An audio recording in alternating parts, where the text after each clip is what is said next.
So we're born with this pancreas. We have this little bank account, basically, of digestive enzymes, okay?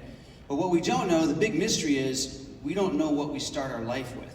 So even if all of us lined up across the stage and we were born on the same day at the same time, but we had different parents and different grandparents, we would all have a different amount of these enzymes in our little bank account, okay? Does that make sense? And so now we take day one of our life and day two, and as we get older and older and older, we're depleting our little bank account of enzymes. It's really about preserving our enzyme bank account, okay? And that's why now you're hearing issues, and you can look this stuff up for yourself. Little kids, now we have 6, 7, 8-year-olds with diseases, issues, whatever, right? Whatever you want to call them, that used to be really for that latter part of life. Because it's the food changed after World War II. Our food really changed in this country, right? We started canning our food. You guys remember all this? And then, I don't know, I'm the youngest of 8. Maybe that's what attracted me to Dave. Dave's from a big family. I was like, holy cow. TV dinners. If you're my age, TV dinners were nasty, man. We started eating. Well, canning and TV dinners, anything like that, the whole idea of canning is to kill and get rid of all of the enzyme activity and the bacteria. So even the probiotics in here are extremely important. It's not about changing your whole world. It's about mastering the mundane. It's about doing the small steps. It's little changes every day. Water is going to hydrate you 10 million times better than soda, with the phosphoric and carbonic acid that you shouldn't be having in your body anyway. So you really want to just make small changes that'll make massive difference in your world. And one of them will be just being consistent about taking a plant-based digestive enzyme at the beginning of a cooked meal. If you grab a banana, an apple, anything like that, what Sean's going to do is he's going to show you, when he's stirring this pudding, he's going to pick up the cup for a second, and we're just going to show you, because I want you to know it's not liquefied already. So it's thick and clumpy and might fall out. No.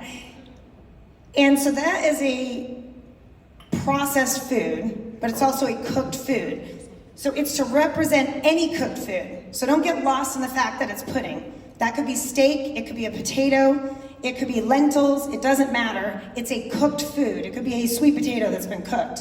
We're gonna take our little veggie enzyme. It's a little bit of stabilized probiotics. Thank you. Very good. So it's a full spectrum, plant-based, plant enzyme with a little bit of stabilized probiotics. So I'm going to open this little veggie capsule. See if you can see that. And then what he's going to do is he's going to stir it. That's going to mimic the peristalsis action that naturally goes on in your stomach, the wave-like motion.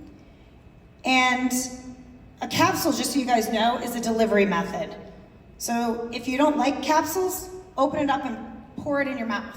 It doesn't matter. You can. I had somebody that would pour it on the burgers. Go for it. Do it. So you just put this in, stir it up. It's a great visual for people to see how enzymes actually work. Don't get caught up on the pudding. You know, it's not about when people say, I don't eat pudding. No, but you eat cooked food, right? 99% of the population eats food that's heated, cooked, or processed in some way. You can see how quick that worked. So with plant enzymes, they work in a broad pH range. So we don't use any animal anything. People do. They are out there. I'm not a big fan. I like the plant-based. It's going to work in a broader pH range, so it really works in the stomach. So you're going to see how this broke down that fast. Wow. Crazy? I'll clean the chair later over here. Here, pour it into this glass, just so everyone at home can see. Get away from chocolate. Yeah, I don't want you to get hung up on the fact that it's chocolate pudding. We do this so we don't drink it after. If it was butterscotch, we might consider that. We do like butterscotch. But now this is considered like a pre-digested food. So this will do this to steak. I mean, you know how you feel after you eat a big, heavy meal? Yeah. You feel extended and bloated and uncomfortable, and you shouldn't feel like that. The whole reason we eat anything we eat is to get energy, is to create ATP. That's why we eat, is to get energy. So if you're eating and you want to take a nap, then clearly you didn't process your food all the way down to what you need to.